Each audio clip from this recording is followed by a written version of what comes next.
ಎಲ್ಲರಿಗೂ ಶರಣು. ಇವತ್ತು ನಾಟಿ ಸ್ಟೈಲಲ್ಲಿ ಚಿಕನ್ ಗ್ರೇವಿ ಮಾಡೋಣ. ಬಟ್ ನಾಟಿ ಕೋಳಿ ಸಿಕ್ಕಿಲ್ಲ, ಸೊ ಹೈಬ್ರಿಡ್ ಚಿಕನ್ನೇ ತೊಗೊಂಡಿದ್ದೀನಿ ನಾನು. ಹೈಬ್ರಿಡ್ ಚಿಕನ್ಗೆ ನಾಟಿ ಸ್ಟೈಲ್ನಾಗ ಮಾಡಕತ್ತೀನಿ. ಇದಕ್ಕೆ ನೋಡಿರಿ, ನಾನು ಆಲ್ರೆಡಿ ಮ್ಯಾರಿನೇಟ್ ಮಾಡಿ ಇಟ್ಕೊಂಡಿನಿ. ಉಪ್ಪು, ಅರಶಿನ, ಖಾರ ಹಾಕಿ, ಮೊಸರು ಹಾಕಿ. ಈಗ ರುಬ್ಕೊಳ್ಳೋಕ್ಕೆ ಕೊತ್ತಂಬರಿ, ಮೆಣಸಿನ್ಕಾಯಿ, ಶುಂಠಿ, ಬೆಳ್ಳುಳ್ಳಿ, ಈರುಳ್ಳಿ, ಕೊಬ್ಬರಿ ಇದಿಷ್ಟನ್ನು ಹೆಚ್ಚಿಟ್ಕೊಂಡಿನಿ. ಈಗ ಒಂದು ಪಾತ್ರೆದಾಗ ಎಣ್ಣೆ ಹಾಕೋರಿ. ಎಣ್ಣೆಗೆ ಈರುಳ್ಳಿ ಹಾಕ್ಕೊಂಡು ಚೆನ್ನಾಗಿ ಫ್ರೈ ಮಾಡಲಿಕ್ಕೆ ಬಿಡ್ರಿ. ಅದನ್ನ ಆ ಕಡೆ ಆನಿಯನ್ ಫ್ರೈ ಆಗೋ ಅಷ್ಟೊತ್ತಿಗೆ ಈ ಕಡೆ ಒಂದು ಮಿಕ್ಸಿ ಜಾರಿಗೆ ಶುಂಠಿ, ಬೆಳ್ಳುಳ್ಳಿ, ಮೆಣಸಿನ್ಕಾಯಿ, ಕೊತ್ತಂಬರಿ ಮತ್ತು ಪುದೀನ ಇವಿಷ್ಟನ್ನು ಹಾಕಿ ರುಬ್ಕೊಳ್ಳೋಣ. ಈಗ ನೋಡಿರಿ, ಆನಿಯನ್ ಫ್ರೈ ಆಗೈತಿ. ಆನಿಯನ್ ಫ್ರೈ ಆದ ತಕ್ಷಣ ಈಗ ಮ್ಯಾರಿನೇಟ್ ಮಾಡಿಟ್ಕೊಂಡಿರೋ ಅಂಥ ಚಿಕನ್ನ ಹಾಕೋಣ. ಚಿಕನ್ಗೆ ಮೊಸರು ಹಾಕೋದ್ರಿಂದ ಪೀಸ್ಗಳು ಭಾಳ ಸಾಫ್ಟ್ ಆಗ್ತಾವೆ, ಹಾಗಾಗಿ ಮೊಸರು ಹಾಕ್ಕೊಂಡ್ರೆ ಭಾಳ ಚೆನ್ನಾಗಿರುತ್ತೆ. ಈಗ ರುಬ್ಕೊಂಡಿರುವಂಥ ಖಾರನ ಹಾಕ್ಕೊಳ್ಳೋಣ. ಇದನ್ನು ಕೈ ಆಡಿಸ್ಬಿಡ್ರಿ. ಪದೇ ಪದೇ ಕೈ ಆಡಿಸ್ತಿದ್ರೆ ಪೀಸ್ಗಳೆಲ್ಲ ಹುಡಿ ಹುಡಿ ಆಗ್ತವೆ, ಸೊ ಕೈ ಆಡಿಸ್ಬಿಡಿ. ಈಗ ಒಂದು ಪ್ಯಾನ್ಗೆ ಆನಿಯನ್ನ ಫ್ರೈ ಮಾಡ್ಕೊಳ್ಳೋಣ. ಆನಿಯನ್ ಫ್ರೈ ಮಾಡ್ಕೋಬೇಕಾದ್ರೆ ಈಗ ಆನಿಯನ್ ಫ್ರೈ ಆಗ್ತಿದ್ದಂಗೆ ಇದಕ್ಕೆ ಒಂದು ಸ್ವಲ್ಪ ಕೊಬ್ಬರಿ ಏನು ಹೆಚ್ಚಿಟ್ಕೊಂಡಿದ್ವಿ ಅದನ್ನು ಹಾಕೋರಿ.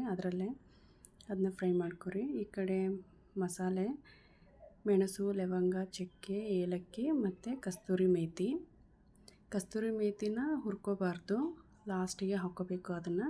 ಈಗ ಮಿಕ್ಕಿದ ಮಸಾಲೆ ಏನಿತ್ತಲ್ಲ ಅದನ್ನು ಹಾಕ್ಕೊಳ್ಳೋಣ. ಅದನ್ನ ಹಾಕ್ಕೊಂಡು ಫ್ರೈ ಮಾಡ್ಕೊಂಡಿದ್ದೆ ನೋಡಿರಿ. ಅದು ಸ್ವಲ್ಪ ತಣ್ಣಗಾಗಲಿ ಫ್ರೈ ಮಾಡಿರೋದು. ಅಷ್ಟೊತ್ತಿಗೆ ಟೊಮೆಟೊ ಹೆಚ್ಕೊಂಡು ಟೊಮೆಟೊ ಹಾಕ್ಕೋರಿ ಚಿಕನ್ಗೆ. ಈಗ ಟೊಮೆಟೊ ಮತ್ತು ಈಗ ಅದೇನು ಹಾಕಿಟ್ಟಿದ್ವಲ್ಲ ಮಸಾಲೆ, ಅದೆರಡು ಮಿಕ್ಸ್ ಮಾಡಿ ಮತ್ತೆ ಮುಚ್ಚಿ ಇಡ್ರಿ, ಒಂದು ಸ್ವಲ್ಪ ಬಾಯ್ಲ್ ಆಗಲಿ.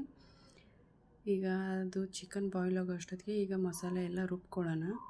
ಈಗ ರುಬ್ಕೊಂಡಿರೋ ಮಸಾಲೆ ರೆಡಿ ಆಗೈತಿ. ಈಗ ನೋಡಿರಿ, ಇದು ಅರ್ಧ ಕುದಿಬೇಕು.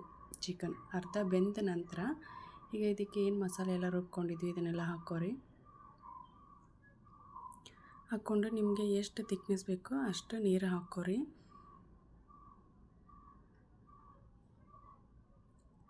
ನೀರು ಹಾಕ್ಕೊಂಡಿಂದೆ ಇದನ್ನು ಇವಾಗ ಕುದಿಯೋಕ್ಕೆ ಬಿಡಬೇಕು. ಇದಕ್ಕೆ ನಾನು ಒಂದು ಸ್ವಲ್ಪ ಈಗಲೇ ಮಸಾಲೆ ಎಲ್ಲ ಹಾಕ್ಕೊಳ್ಕತ್ತೀನಿ.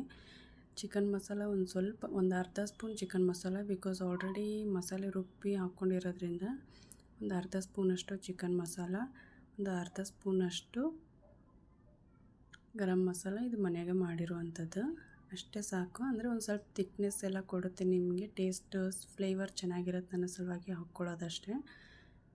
ಈಗ ನೋಡಿರಿ, ಖಾರ ನನಗೆ ಜಾಸ್ತಿ ಖಾರ ಬೇಕು, ಹಾಗೆ ಖಾರ ಹಾಕ್ಕೊಳ್ತಿದ್ದೀನಿ. ನಿಮಗೆ ಸಾಕು ಅಂದರೆ ನೀವು ಮ್ಯಾರಿನೇಟ್ ಮಾಡಿದಾಗ ಹಾಕ್ಕೊಂಡಿರ್ತಾಳೆ ಅಷ್ಟೇ ಖಾರ ಸಾಕು. ಇದು ವೈಟ್ ಪಾರ್ಟ್ ಏನೈತಲ್ಲ ಇದೆಲ್ಲ ಹೋಗಿ ಆಯಿಲ್ ಬಿಟ್ಕೋಬೇಕು ಚೆನ್ನಾಗಿ. ಅಲ್ಲಿವರೆಗೂ ಕೊಬ್ಬರಿ ಚೆನ್ನಾಗಿ ಕುದಿಬೇಕದು, ಅಲ್ಲಿ ಮಟ್ಟ ಕುದಿಸ್ಕೊರಿ. ಈಗ ನೋಡಿರಿ, ಕಸ್ತೂರಿ ಮೇಥಿನೂ ಹಾಕ್ಕೊಂಡಿದ್ದೀನಿ, ಸ್ಮೆಲ್ ಚೆನ್ನಾಗಿ ಬರುತ್ತೆ. ಇವಾಗ ನೋಡಿರಿ, ಅದು ವೈಟ್ ಪಾರ್ಟ್ ಎಲ್ಲ ಹೋಗಿ ಆಯಿಲೆಲ್ಲ ಕಾಣಿಸುತ್ತೆ ಮೇಲೆ. ಈಗ ಸರ್ವ್ ಮಾಡೋಣ. ರೊಟ್ಟಿ, ಚಿಕನ್. ಈಗ ಇದಕ್ಕೆ ಆನಿಯನ್ ಇದೆಲ್ಲ ನೋಡಿರಿ ಎಷ್ಟು ಚೆನ್ನಾಗಿ ಬಿಟ್ಕೊಳ್ಳುತ್ತೆ.